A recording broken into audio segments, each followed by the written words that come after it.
ANM ThinkPod, an initiative by ANM Global. Hi, welcome to ANM ThinkPod, an initiative by ANM Global.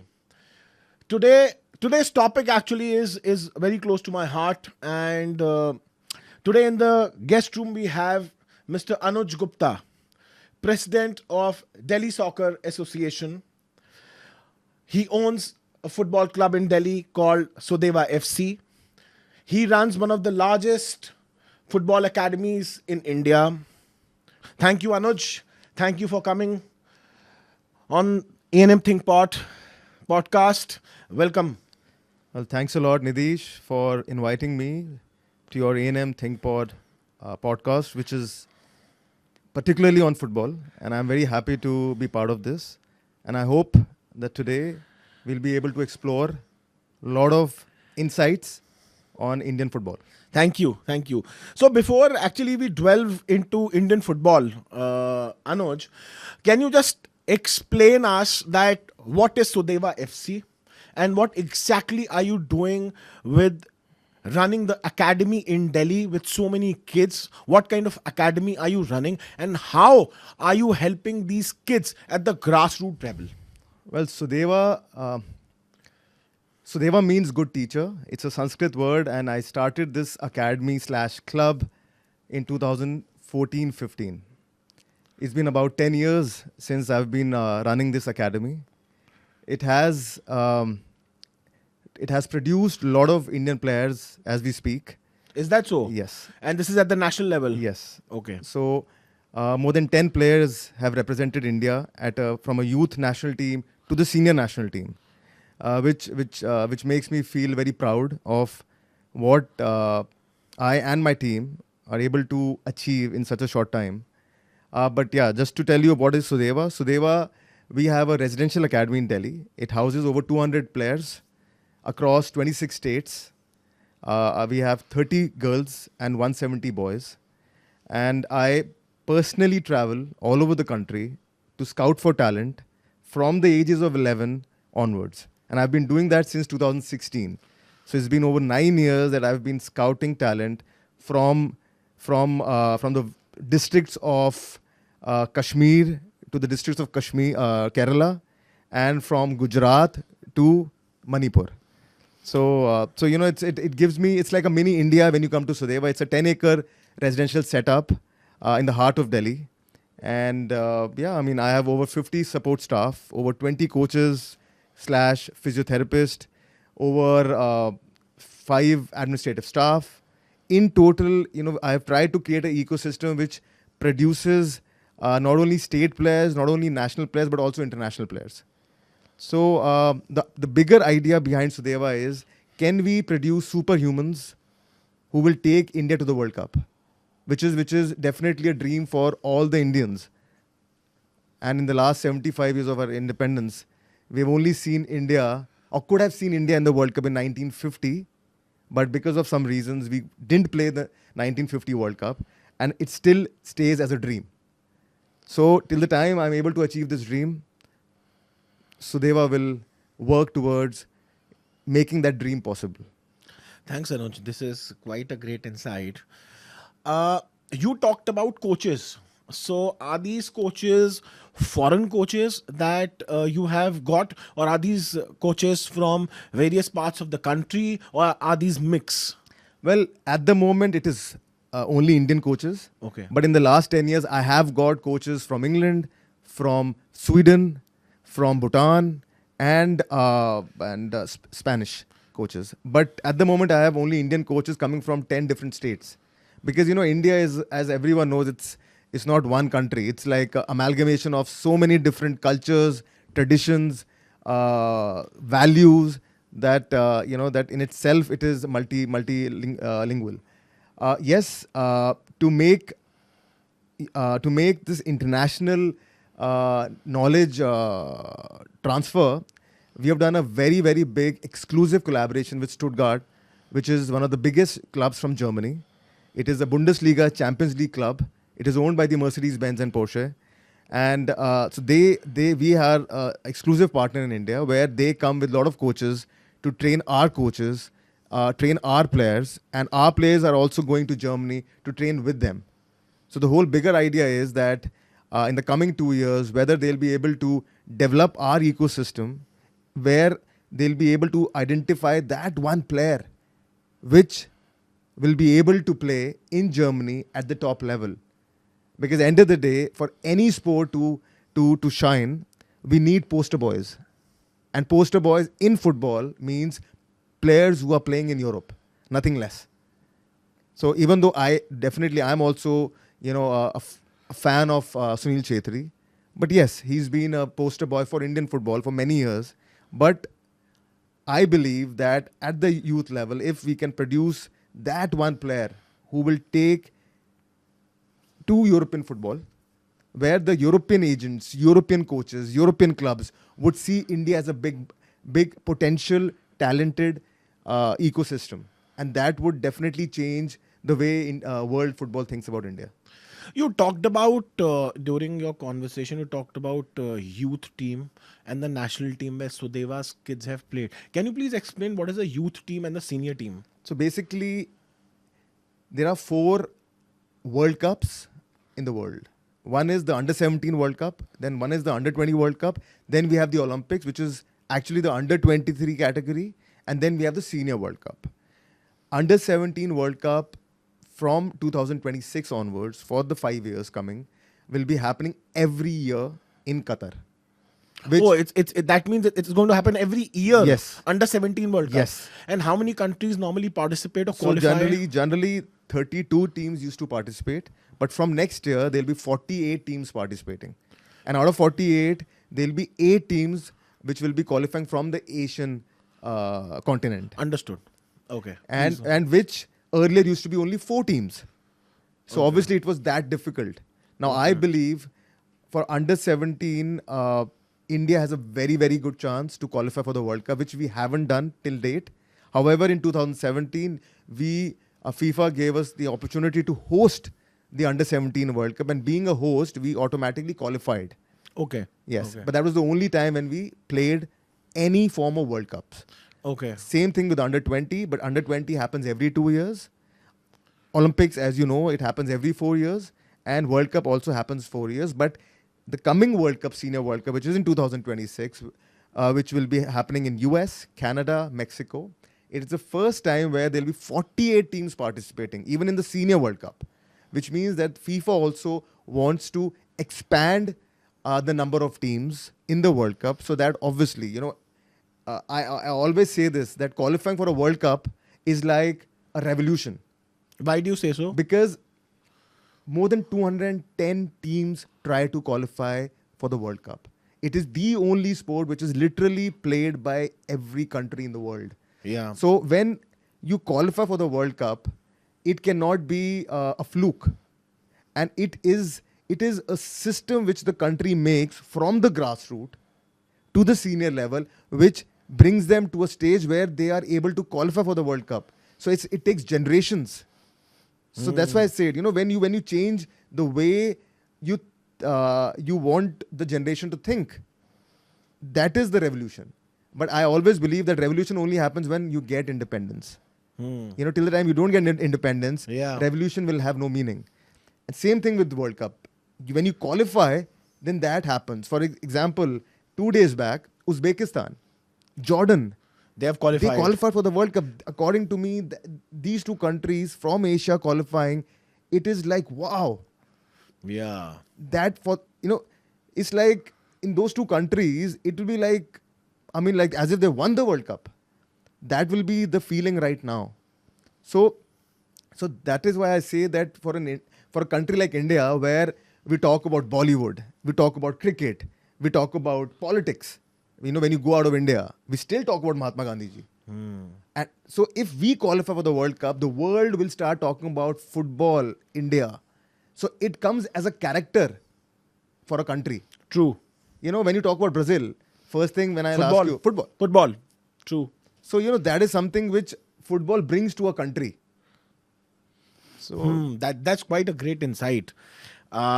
Jordan and Uzbekistan are such small countries. Look at our population. can we not have that kind of a football infrastructure in this country where we can qualify in the next football World Cup? Now, coming back to that, my next question to you is that currently, can you please explain what is the football ecosystem in our country? Well, football globally is run by clubs. Federations help in terms of administrating the competitions, the rules and regulations. So they act as, kind of a, an authority where, the clubs play together. In India, ecosystem also runs through various clubs at regional level, at district levels, at state level, then at national level. So I would say we have over 32 state associations which are right now recognized by the federation. Which is All India Football All Federation. India Football Federation, 32 teams, 32 states. Every state has a responsibility of organizing club football, club competitions at a state level. And at state level, you have divisions. So for instance, if I talk about Delhi Soccer Association, where I'm the president, we have starting from C division, which is the lowest division, then you go to B division, then you go to A division, then you go to senior division, and the highest level in Delhi is called the Delhi Premier League. So there are 5 divisions already in Delhi. And we're talking about over 120 clubs only in Delhi. There are 120 clubs in Delhi? Only in Delhi. Football clubs? Yes. So imagine if I talk about 32 state associations, I'm not saying in every state association there'll be 120, but in some state associations there'll be far more. Like for instance Maharashtra, for instance West Bengal, for instance Goa, for instance Karnataka. There are far more clubs in these states. So putting all these state clubs together becomes the state regional football ecosystem. Every club would have academies. Academies and club, what is the difference between academy and clubs? Academy means that there are age category teams. Under 10, under 8, under 12, under 14, under 16, like that. When you talk about club, it means there is no age, which means anyone can play. So it's an open age. So are you saying a 30-year-old guy can also play? 40 can also play. Look at Ronaldo. He's turning 40. And look, yesterday they won the league club. I mean, they beat Spain. Ronaldo scored a beautiful goal. So at age 40, he's still not losing, not coming out of his prime. So what I'm saying is that from academy, it's clubs. And at national level, we have ISL, which is the top tier. Yeah. Then we have the I-League, which is the second tier. Then we have the I-League 2, which is tier 3. And then we have the I-League 3, which is the tier 4. Okay. So in total, if I'm not wrong, there'll be over 10,000 clubs, maybe more, in India. In India? Yeah, which is a lot. And we're talking about over 10 lakh players across India, which are registered through state association or federations, which are part of the ecosystem, which is still a very less number compared to our population, which is 140 CR. 140 crore is the population. Out of that, we're talking about only 10 lakh or maybe 15 lakh registered players. So that is the opportunity the country has to think. You're saying 10 lakh players in the ecosystem. So there must be some lacuna where we have not been able to qualify for World Cup, or there is no push. I mean, in my view, this country needs an overall hauling of the infrastructure of football. And you rightly pointed out a couple of minutes back that it's actually takes generation to change that mindset, to push. I mean, if I'm not wrong, in countries like England, Brazil, Argentina, Spain, which is the mecca of football, I mean, kids must be started playing at the age of 4 or 5, Anuj. I mean... Well, yeah, I mean, I think that is the biggest problem in developing footballing nations compared to developed football nations. That in developed football nations, children start as early as 4-5 years. And there are leagues starting from under 6 onwards. We're talking about a 5-year-old boy or a girl playing in a competitive league. Imagine. So by the time that child reaches the age of 16, he or she has already played over 400 matches. Where in India, I mean, 10 years back, there were hardly any national level youth leagues. I don't know any youth leagues happening at national level 10 years back. So it's only in the last few years that at national level there are some under 13, under 15, under 17 youth leagues running. So And here we're talking about under 6 onwards. So are these youth leagues getting broadcasted?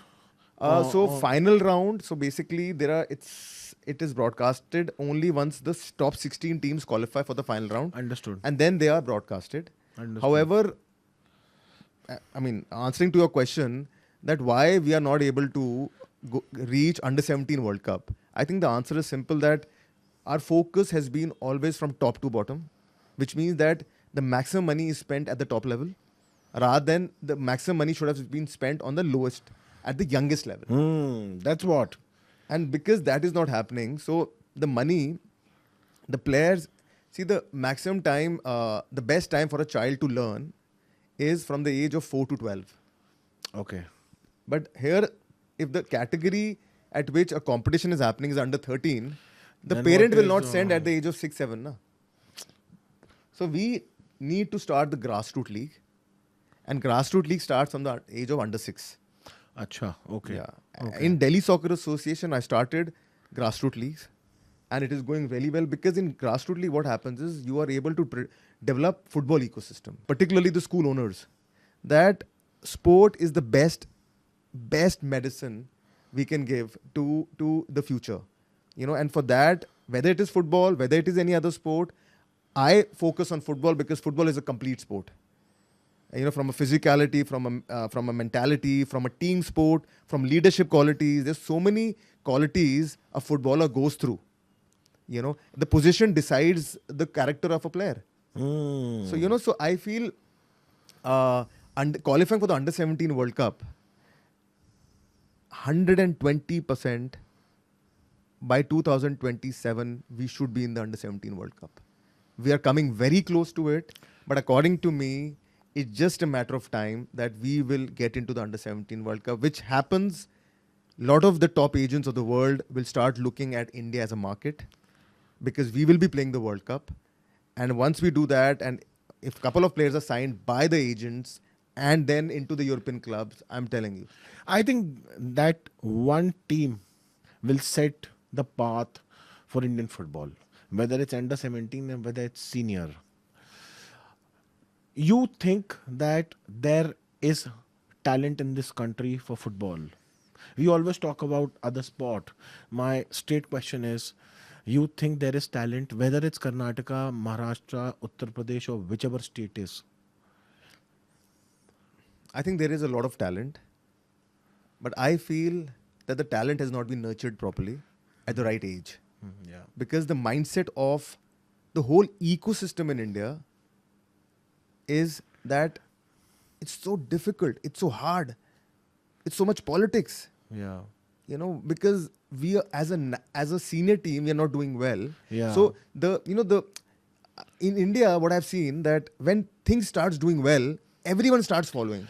That's exactly my point is, if you see other sport, like let's take an example of javelin. Half of the nation might not knew about javelin as a sport. When Neeraj Chopra got us gold in Olympics, then javelin as a sport became very famous. Yeah. You did not nurture that sport since the very beginning. So technically, one man went out, worked hard, perseverance, focus and dedication, got a gold for the country, and then you are promoting that sport. Yeah. It should have been the other way around, where you've been promoting the sport and then kids are coming up. I mean, that's what I see. That's the point, that we have already lost. We are 127th ranked in the world now. Football. Yeah, from 99 we were, or 97 we were in 1999. So in 26 years, we have actually gone 30 ranked down. So now what do we have to lose? I think we have to believe in ourselves. And when I say we, I mean to say the whole ecosystem. One man can only tell you the way, but the team has to come together and forget about what has happened. And we have to start working from the grassroots, as I always say. And for that, the reason why I think under 17 we can qualify is because now in the last 5 years, youth development is happening. I can say we have about 30 plus good academies in the country. Acha. Yeah. For entire, only for youth focused, or is it youth? Yeah. Okay. And youth means, from the under 13s, under 15, under 17. So there are over 30 academies who are doing really well, spending money, nurturing them, taking care of them in totality. So now 30 means you're talking about, if every academy has about 60, 70 kids, we're talking about 2,000 kids. Now 2,000 kids is a big number, because end of the day, if you want to make that team, you need to have 22 players. Yeah. But are we able to get the average player level higher? Because, for that you need to give competition. Competition means the association also needs money to run competition. Who will pay for the referees? Who will pay for the ground? Who will pay for refreshments? Who will pay for their trophies? Who will pay for broadcasting? There's a cost involved in everything. But but as an administrator, when I go and ask for help, a lot of times these question comes to me that India is not doing well at a world level. You think India can qualify for the World Cup? I said yes, but it cannot happen tomorrow. Give me even 1/5 of the budget of any team qualifying for the World Cup. I will take India to the World Cup. That's exactly what I was coming to, Anuj. It's about the budget. The government needs to allocate proper funds for setting up a huge football infrastructure in this country. And also clubs like yourselves, Sudeva FC, and other football clubs in India, and your academy as well, do get sponsorships, right? Can you talk about more of that? What kind of sponsorship are these, and how does it help, especially club and academies like yours, in growing? At the end of the day, you are running your academy basis that only. Yeah. So please. So basically, there are two forms of raising money in football, according to me. One is sponsorship. One is CSR. Sponsorship is basically the marketing budgets of a company. CSR is basically the 2% of the total profit, which they have to allocate for CSR. And under CSR, you could football, sport is also, as per the 2011 notification, sport came as part of the CSR. In that, for Sudeva FC, I've been, from day one, I knew that once you work on the grassroots, the youth, majority of the times, a lot of clubs open very, very, enthusiastically. But after few years, they just shut down because maybe the money finishes or something. So I always knew that this should not happen, because the future is in your hand. Yeah. When an 11-year-old kid or the mother of an 11-year-old kid gives an assurance that, we believe in you, that you are taking my 11-year-old child, please make him a player. It doesn't work like this. After few years, I say, okay, it's shutting down because we don't have money. So for that, I've always made sure that I keep on meeting companies, trying to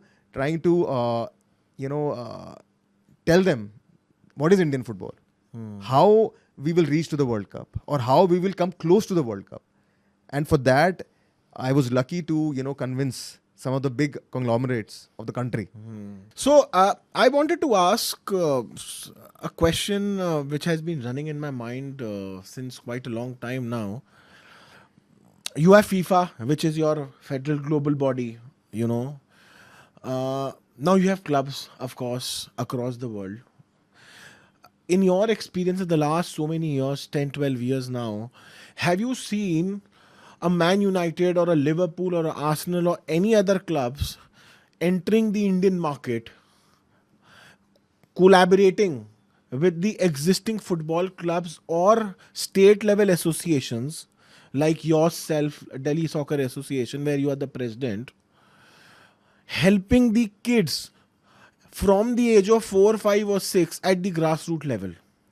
Are they actually doing it? Are they helping it? Is India trying to collaborate with them? Are you looking forward to do that? You did that with Stuttgart recently, so can you throw some light over it? Well, in the last 10 years or even before, I mean, there have been clubs coming to India and having tie-ups with some clubs or academies. Okay. Uh, for instance, Manchester United uh, doesn't have a tie-up in India, but they have their main sponsor is Apollo Tyres. So they do a talent hunt pan-India, and out of that they will make one team of I think 15, 20 players, youth players, and they will be taken to Old Trafford, and there they'll have a 10-day, exposure trip.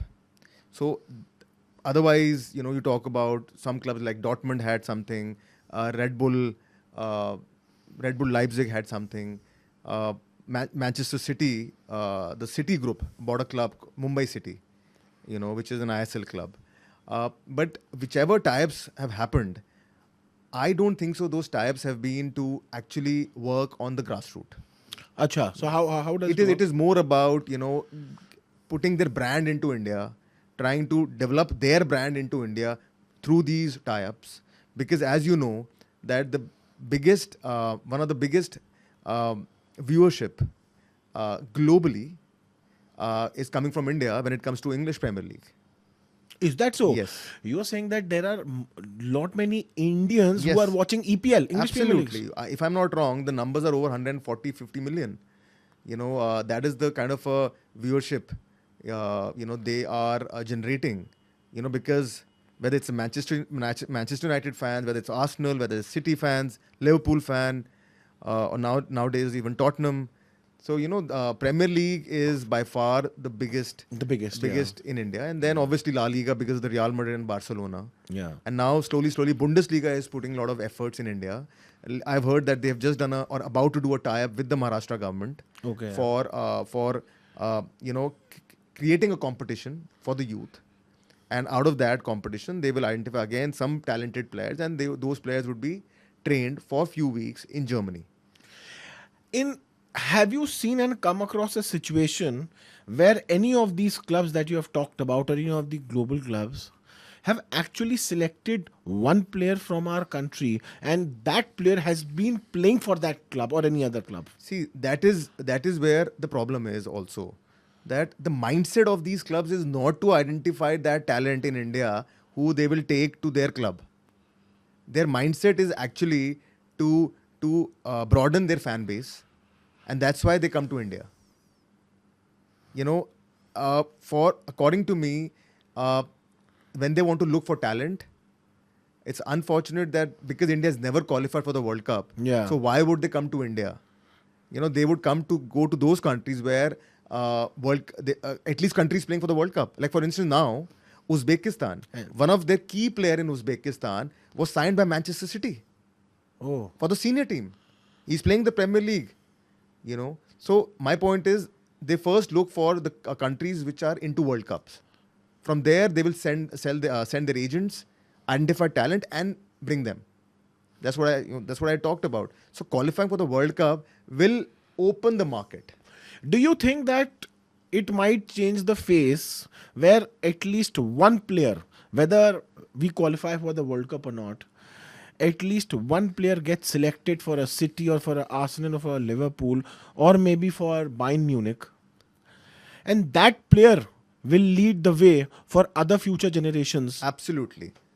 And that has been my effort for so many years. I am trying to develop youth players and also convince European clubs. And that has been one of our big tie-ups in Stuttgart. Why Stuttgart? Because one of the key board member was the Asia head of Bayern Munich, Okay. Ruben Kasper. Okay. When he was in Bayern Munich, one of our key youth players, Shubo Paul, was signed for a small period or selected by Bayern Munich World Squad. And Ruben was one of the key guys who identified him as a talent from India. He played for Bayern Munich World Squad in Brazil, in Sao Paulo. Wow. So, but it was a short stint. But at least it gave him a hope that India is a big market. India does have talent, better than what they were expecting. So when he moved to Stuttgart, he was based in China for 10 years. And Bayern Munich became the first Bundesliga club to sign one Chinese player. So the same thing he has done with Stuttgart. Last year, they signed a Chinese player. China and India, to be honest, in football, they're not that far away. Both the teams are very similar in terms of their ranking is little better, definitely, but in terms of stature, in terms of population, in terms of the level of football, we are not that behind compared to China. So if Stuttgart can sign a Chinese player, then we definitely have a belief that Stuttgart can sign an Indian player. The moment that happens, what will change? First thing, it will open gateway to many more talent which is available in India. Because the point is, the agents are not coming to India right now. We have to bring them with the mindset, you know what, we have talent. Second, parents will start believing in the ecosystem. Yes. They will start sending their children more into the game. We have to work on the base level. I always believe that it's like a triangle where, at the top, you'll only have few players who will change who will take India to the World Cup. Yeah. But those few players will come from the bottom. And the bottom will have to be in thousands, in lakhs. So for that, it is important to have poster boy. Yeah. A 17-year-old poster boy from India playing in Europe. I'm telling you, that European club will sell lakhs of jerseys. They'll have millions of followers because of that one player signing. When a Chinese player signed in Stuttgart, if I'm not wrong, they were, that is the number which I was told, about 100 million hits with one signing of a Chinese player. And I think the same thing happened in Bayern also. So what I'm saying is that is the impact of the population India has. So that is why my focus has always been in the youth. At senior level is far, far more difficult. Youth level, because World Cup will happen every year. Yeah. There'll be 8 teams from Asia. Yeah. And we are reaching the last 16. Okay. From last 16, we have to come in the last 8. So we're coming very close. We lost to Japan 8-4 in the last AFC Cup under 17. We were the only team in Asia to score 4 goals or even a goal against Japan. Throughout the competition, Japan won the AFC without getting a goal on them.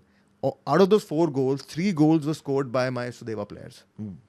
My God, that's fantastic. And those 2 players, the one player is playing for Kerala Blaster. He's in the under 23. He's one of the top, youth players. Not youth, top player, top promising player of ISL. And he's, He's 2006. So he's 19-year-old. And the other one, he's playing for Northeast United. He just won the man of the tournament for the SAF Cup, which we won. We beat Bangladesh. So what I'm saying is that talent is there. We need to give belief. Let's talk about player transfer. Globally seen as that, players leaving one club, joining another club. Ronaldo joined Saudi Arabia. He left his club, and Messi leaves. Other players. Does it happen in India with the existing setup and with the existing ecosystems? Now, since you run Sudeva Football Club, FC. There is ISL, there is I-League, then there is I-League 2 and 3 at the 2 and 3 tier level. So I'm sure and I understand there must be player transfers happening with some sort. AIFF or state federation must have some sort of rules and regulations and policies. And more than that, there has to be an airtight contract between the club and the player. So can you develop? So basically, player transfers happen in 2 ways.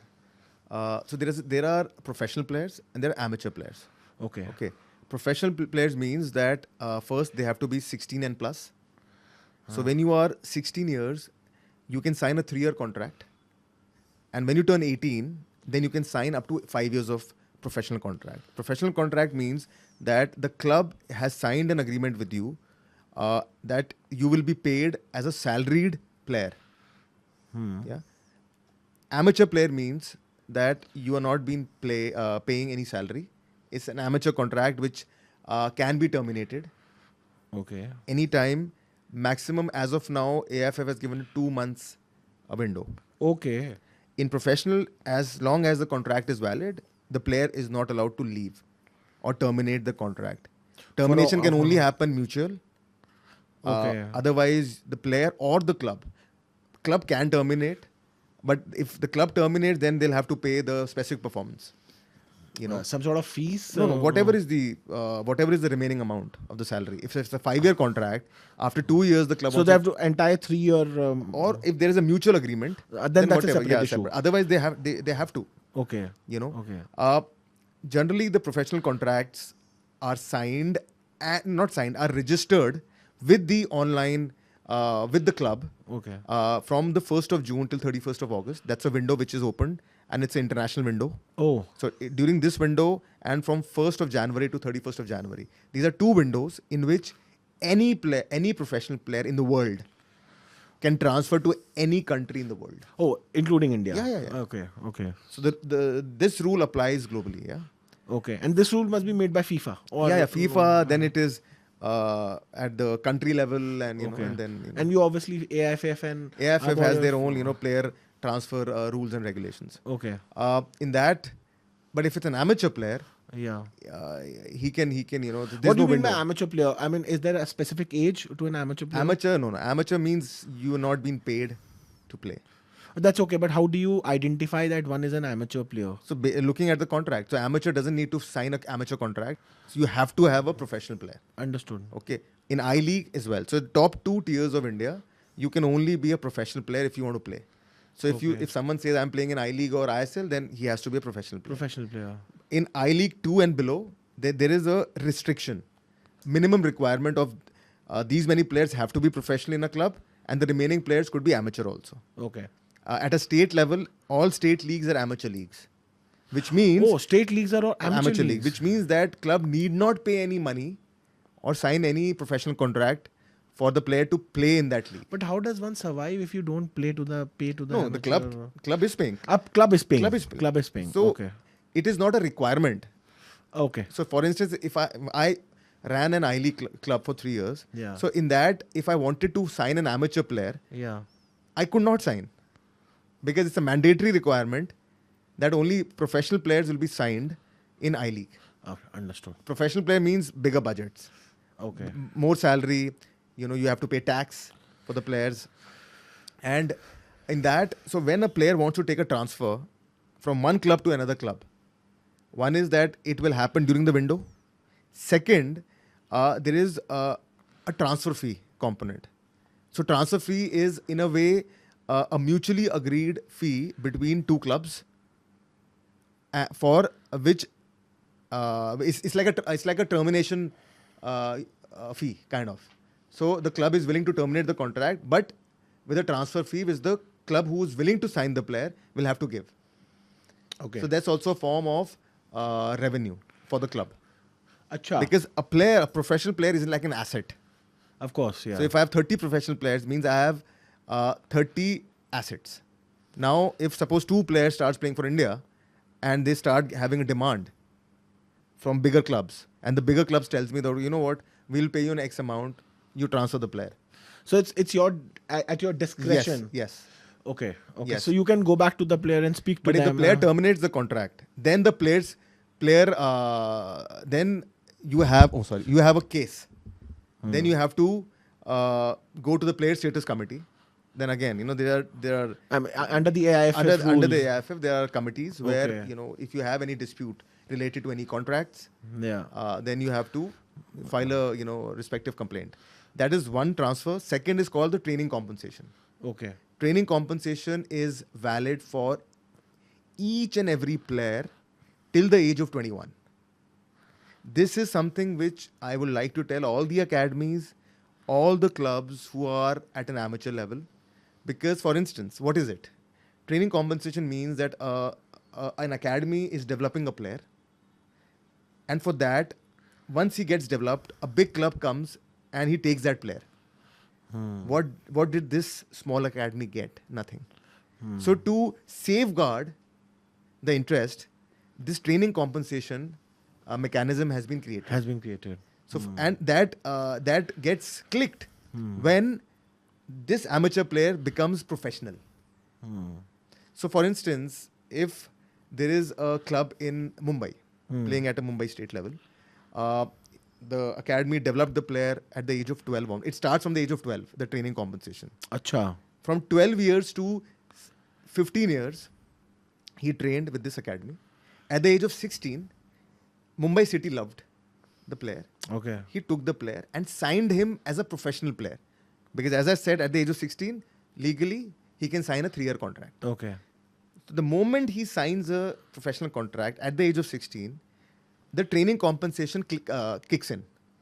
So the Mumbai City will have to pay, the amount is very less, to be honest, because till 15 years, every year 25,000 rupees per year, per child who has become professional will have to be paid to the academy. So 12 years, 13, 14. 3 years he stayed with the academy. So 75,000 rupees Mumbai City has to pay as a training compensation. So there are different pay scales. It's an ISL club, and an ISL club takes, the academy will get more money. If an I-League takes a player, the academy will get little lesser money. So depending on which club, which category club is taking a player. It also depends on that. Yes. So, I mean, I would also want to understand something with respect to poaching. See, if I'm not wrong, one of the articles of FIFA, I think it's Article 17, talks about poaching is not allowed. I mean, you actually a club, a football club, is actually inducing a player whom the club would want to have in their team. It was fantastic. As you said a couple of minutes back, that they're not allowed to terminate for English Premier League or those stuff from the Indian perspective. Have you seen poaching happening within the clubs? Yes. It happens. Poaching happens at an amateur level because, as I said, poaching can easily happen when the player is amateur, because in amateur, the player has the right to leave the club by giving 2 months' notice. So, for instance, if a club is at a playing at a big level, wants to make a good youth team, for instance under 15, and they see a very, very good talented player at an academy, which is a regional academy, then they will tell the player that you give 2 months notice or whatever, and you can come, and if the club doesn't want to release you, we will put an email to the federation. They'll have to release. I think there's a concept of transfer ban also. I think transfer ban is. I mean, in terms of poaching. I mean, if in amateur, it's not. It's not. Okay. In professional, yes. Yes. Okay. Banning happens quite a bit when it comes to players' salaries not being paid, coaches' salaries not being paid. So they will file a complaint in the player status committee, and where player status committee sees that definitely as per the contract the salaries were not paid, then generally there is a short ban with the condition of the payment of salaries. Okay. So that happens quite a bit in India. Okay. Banning of the club with the condition to pay the outstanding salaries. Okay. Okay.